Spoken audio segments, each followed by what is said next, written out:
Halal diartikan sebagai makanan yang dipahami sama umat muslim adalah yang tepat dan komunitasnya terbanyak di Indonesia. Harusnya kita nggak perlu khawatir kalau menurut saya ya. Lagi pula memang tujuan halal ini kan bukan hanya memang menyasar masyarakat muslim, tapi juga soal kebersihan. Untuk hal-hal yang sifatnya seperti halal, saya pikir sih nggak usah berkompromi sama hal tersebut. Mungkin karena Amerika menganggap Indonesia aturan itu sulit, sosialisasinya kurang. Jadi kita itu pelaku usaha itu masih meraba-raba. Itu waktu awal-awal tuh amat sangat sulit. Menurut saya baiknya tetap mengembangkan industri halal di Indonesia atau mengimpor produk-produk yang memang sudah terbukti halal. Oke, kalau kita tadi sudah mendengar ya bagaimana tanggapan dari masyarakat soal sertifikasi maupun produk halal yang tadi sempat disampaikan oleh masyarakat. Tapi saya akan ke MUI nih, saya pengen tahu dari pandangan Anda Pak Amin, kalau tadi sempat disampaikan dari Prof. Syafii Antonio bahwa ini bisa dipercepat begitu. Apakah mungkin saja kita bisa mempercepat hal tersebut ataupun tidak bisa begitu Pak?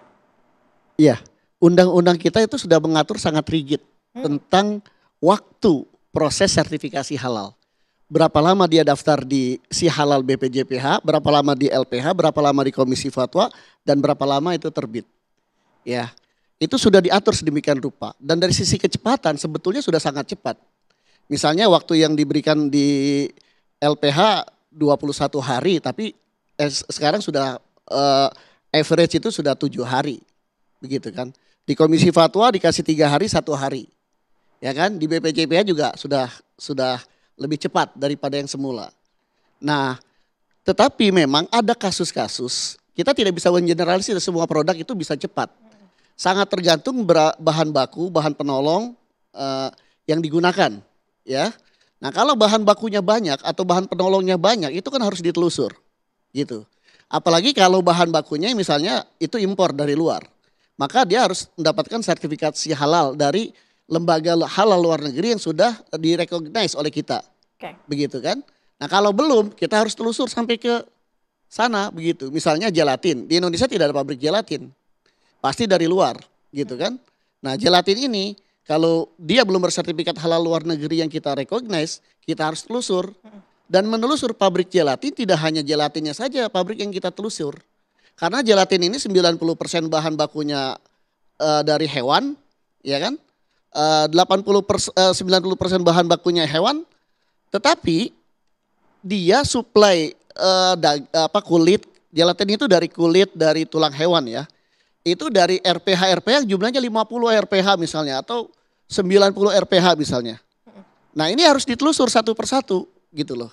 Nah, dalam standar halal kita memang seperti itu. Halal itu harus 100% dari A to Z, dari sumber asal muasal sampai ini. Tapi kalau bahan bakunya sudah punya sertifikat halal, bahan bakunya tidak banyak, itu relatif sangat cepat. Gitu, sangat cepat. Ya, itu kalau yang tidak cepat itu hanya pada kasus-kasus tertentu yang misalnya tadi atau dia punya outlet yang banyak gitu ya. Nah, kalau misalnya ada franchise gitu ya. Dia punya outlet dari Sabang sampai Merauke begitu misalnya.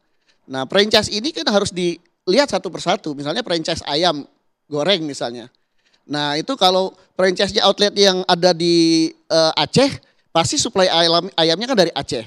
Maka dipastikan RPH-nya harus halal. Kalau ada di Bali, ya berarti kan suplai ayamnya dari RPH Bali.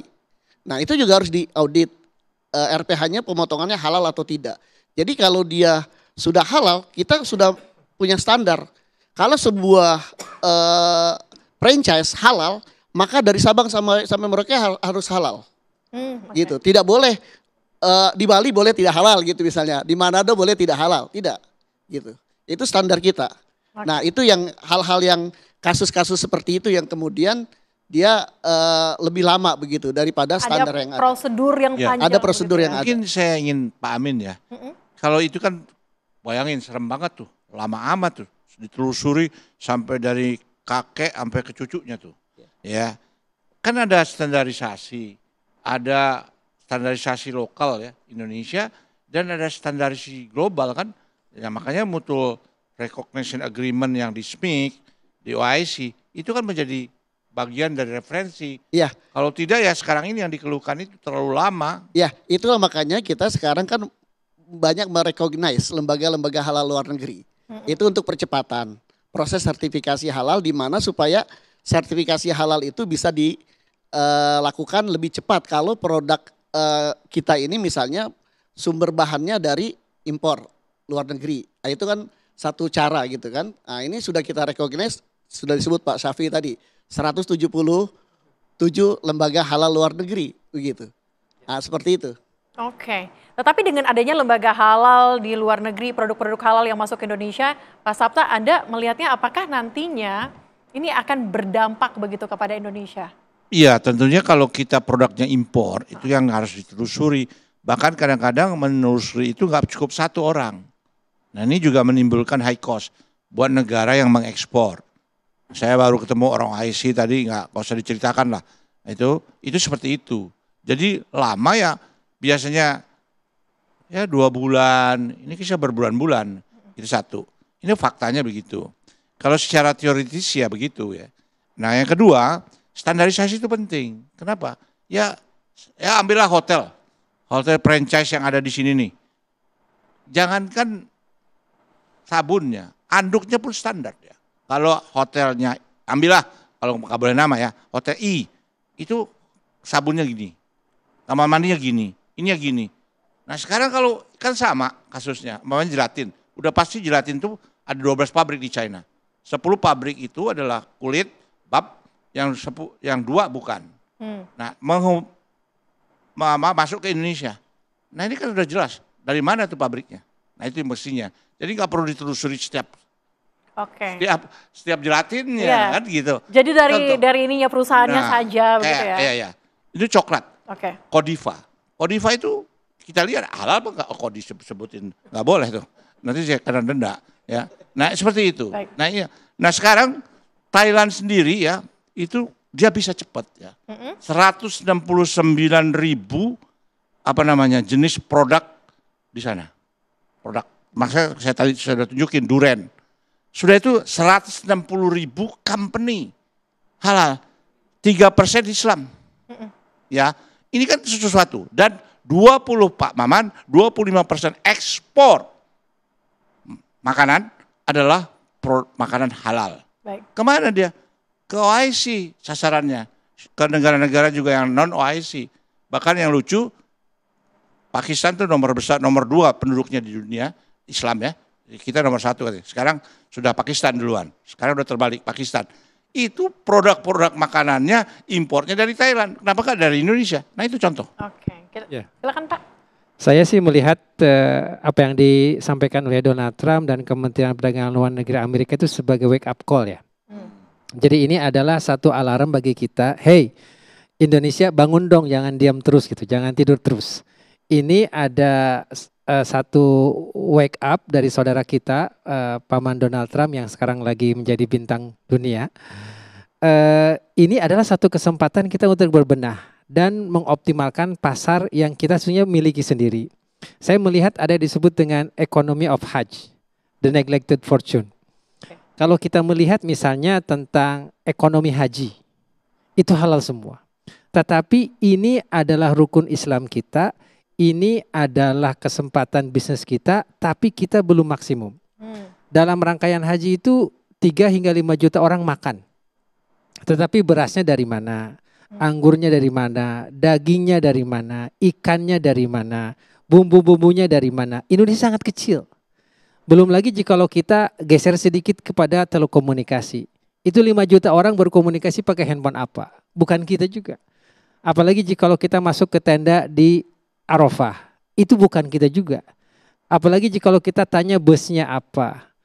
Nah yang kita punya itu cuma air zam-zam. Ditanya, oh ternyata jerigennya dari Cina juga.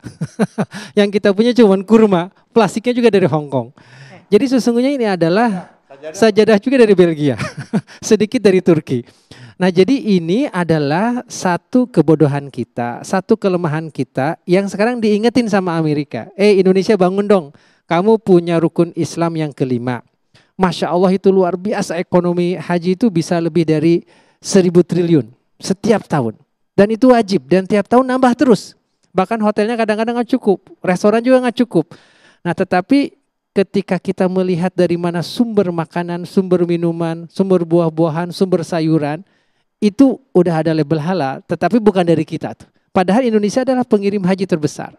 Dan di situ ada ekonomi halal yang super amat sangat besar di dunia. Jadi mungkin jika dalam 1 bulan atau 40 hari perputaran ekonomi di mana terbesar, itulah ketika haji.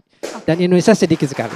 Berarti saran Anda adalah Pak, kita harus mendorong lagi begitu ya? Kita harus berbenah, ada tugas pemerintah, ada tugas industri, ada tugas cendekiawan, ada tugas dari kita ini nih sebagai motivator dan promotor untuk percepatan. Jadi masing-masing dari kita termasuk juga dari DPR untuk legislasinya dan termasuk juga dari kita semua untuk al-halal nahnu. Halal itu adalah kita gitu, dan halal itu adalah Indonesia karena kita diamanati sebagai penduduk negeri muslim terbesar dunia. Kudu ada di depan gitu. Oke, baik. Baik pemirsa, dan di segmen berikutnya kita akan bahas sebenarnya dari protes yang dilakukan oleh Trump ini kira-kira saran apa dan juga pertimbangan terbaik apa yang harus dilakukan oleh Indonesia. Usai jeda, tetaplah bersama kami.